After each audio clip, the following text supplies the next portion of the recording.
So I want to teach you a somatic skill that's really helpful for clients who are engaging in, who have emotions or energy that are connected to feeling trapped, or were in a situation in their life where they were either emotionally or mentally kind of controlled or trapped in a relationship, or maybe physically trapped in a dynamic where they couldn't actually like run away, okay? So this is a somatic exercise that I want to teach you.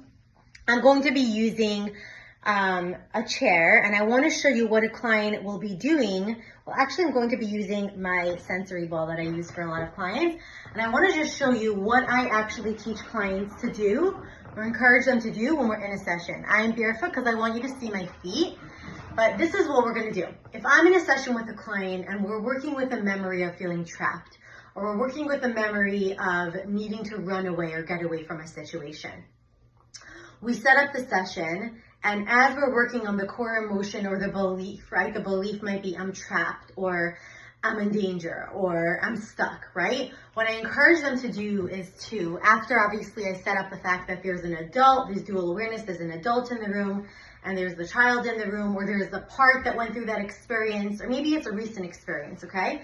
So what I encourage them to do is as they stay with that sensation, right? We check in like with a thought, I'm stuck, with the feeling of feeling really tight or burdened, or like they can't breathe well, right? And the sensation in the body, maybe they feel a feeling of tightness, maybe they're just kind of frozen. So what I'll encourage them to do is as they stay with that sensation and those emotions, I want them to orient to the here and now. And what I'm going to encourage them to do is to start walking in place. And I'll say, and as you remember that memory of feeling stuck, I want you to slowly start tapping your feet. Okay, I want you to imagine walking in place. And so I help them and I encourage them, and I'll do this with them across of them, where we're lifting the toes and it's almost like we're starting a walking movement in place. Okay, for some clients it's more comfortable if you see from the side. For some clients it's more comfortable if they start from the left, right? Like they're walking almost like from the back. So it's almost like they're walking with their heels up first, right? Or maybe with their toes first, right? Whichever one feels comfortable. I just say I want us to, as you remember that memory, I want you to just feel your feet, and I want you to just feel, I want you to just, copy with me or walk with me, okay? So we're just moving your feet in place. And I have clients who kind of start running. They say, wow, I need to run, I need to run, I need to run, right? Or, wow, my feet. What we're doing is we're activating the flight response. They weren't able to flight, run away, either emotionally or mentally from a situation that they felt trapped, or physically, they were in a situation where they were trapped in their body. PTSD is when the body holds emotions and memories that don't get released, right? The danger or the threat or the discomfort gets stuck in the body.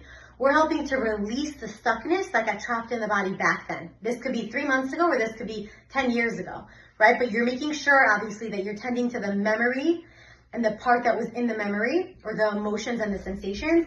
And what you're doing is you're helping the body get to renegotiate the flight response. So essentially you're allowing the body to move. Now the reason we're not helping clients just run is because, like I said in the past, when we're doing a somatic intervention, we need to make sure we're getting in touch with the part or the memory from a mindful place. So we want to do this really slowly, where we're helping the feet move in place, okay? And from that movement, often there's going to be an emotion.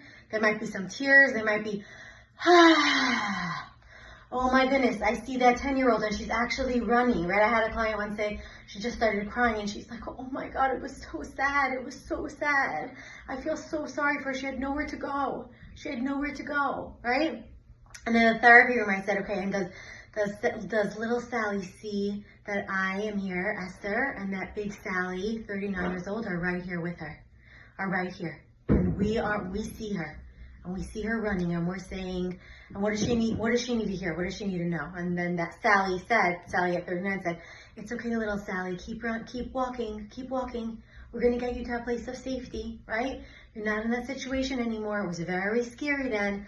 And then Sally starts crying because her little child dad was very scary and would get very angry, and she used to run to the neighbor's house, or wished she was able to run. And at some point, dad didn't let her go. So now the work was about helping adult Sally, who had a lot of anxiety, these intrusive thoughts, fears, felt very trapped in her current relationship. And it wasn't about the current relationship, it was about the past experience of feeling and actually being trapped. And so we're helping little Sally almost feel the movement of moving and getting out of that situation, and also helping her release the panic and the fear. And Sally cried and had this big sense of relief. And then we continue the processing work. So a lot of times what we're doing is you don't just stay in the running, right?